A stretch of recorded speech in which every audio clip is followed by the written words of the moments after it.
안녕하세요. 정보를 알려주는 이슈스쿨의 최 기자입니다. 지난달 29일 중국 하이난성 원창 발사기지에서 우주정거장의 본체인 테너를 실은 창정 5호B 로켓을 성공적으로 발사했습니다. 이 로켓의 길이는 53.7m이며 인공위성의 보호덮개인 페어링의 길이만 20.5m에 달합니다. 중국은 가까운 궤도에 대형 위성을 쏘아 올리기 적합한 첨단 기술의 결정체라고 한껏 과시했으며 일부 관영 매체에서는 전설을 만들어냈다라며 자랑을 하고 냈습니다. 다음날 중국 당국이 목표했던 궤도에 안착하는 데 성공했지만 로켓이 통제 불능 상태에 빠져 추락이 시작되었습니다. 미국 국방부가 지난 4일 로켓을 추적하고 있다라는 성명을 발표했으며 구체적인 추락 지점은 대기권 진입 몇 시간 직전에야 파악할 수 있다라고 덧붙였습니다. 일반적인 로켓 잔해는 지구로 떨어지면서 대기와 마찰열로 소멸하지만 이 로켓은 너무 커서 지구로 추락할 가능성이 매우 높습니다. 항공우주 전문가들은 최악의 경우 같은 위도에 있는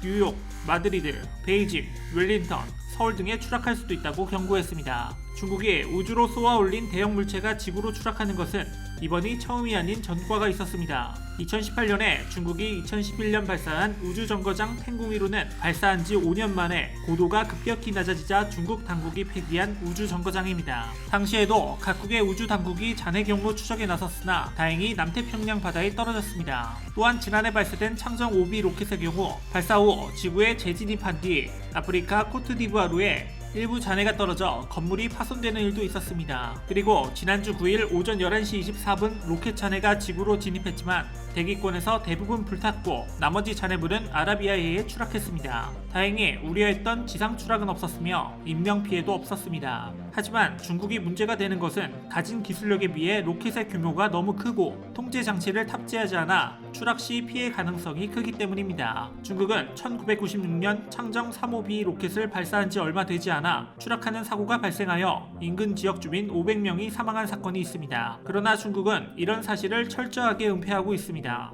중국은 당시 성명을 통해 사고로 사망한 사람은 6명일 뿐 500명 사망설은 사실이 아니다라고 밝혔습니다. 그러나 당시 살아남은 마을 주민에 의해 촬영된 영상에서는 지역은 완전히 초토화되었고 멀쩡했던 건물들도 폐허가 되었습니다. 그리고 정부가 외신, 마을 주민 인터뷰를 철저하게 금지시켰다는 후문입니다. 중국은 주민들을 생각하지 않은 발사대의 위치가 문제였습니다. 시창 우주기지 근처에는 민가가 있는 위치로 마을 주민들은 로켓이 발사할 때마다 구경하기도 했습니다. 위치가 이러다 보니 로켓이 추락했을 시 당연하게 큰 인명피해를 낼 수밖에 없었던 겁니다. 백악관은 이러한 중국의 무책임한 태도를 우회적으로 비판했습니다. 젠샤키 백악관 대변인은 우주에서 책임감 있게 행동하는 것이 모든 나라의 공동 이익이라고 강조했습니다. 그동안 침묵하던 중국도 관영 매체를 중심으로 목소리를 내기 시작했습니다. 로켓 잔해가 바다로 떨어질 가능성이 높아 걱정할 필요가 없다. 로켓 잔해가 지구로 돌아오는 것은 정상적이다. 이런 서방 세력의 과장은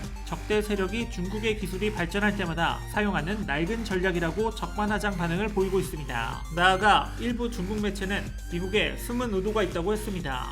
창정 5호B는 큰 크기로 로켓의 잔해조차도 연구 가치가 높다. 미군이 연구를 위해 중국 로켓의 잔해를 찾으려 한다라고 주장했습니다. 미래를 위해 우주 개발을 하는 건 좋지만 조금 더 책임감을 가지고 로켓을 만드는 중국이 되었으면 좋겠네요. 제발 좀 이와 관련된 여러분들의 다양한 의견 댓글로 남겨주시면 감사하겠습니다. 혹시 주식하시나요? 140만 투자자들이 인정하는 최고의 전문가들에게 받은 급등 종목 화면 클릭하고 무료로 받아가세요.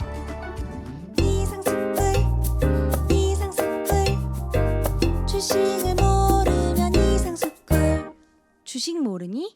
이상스쿨.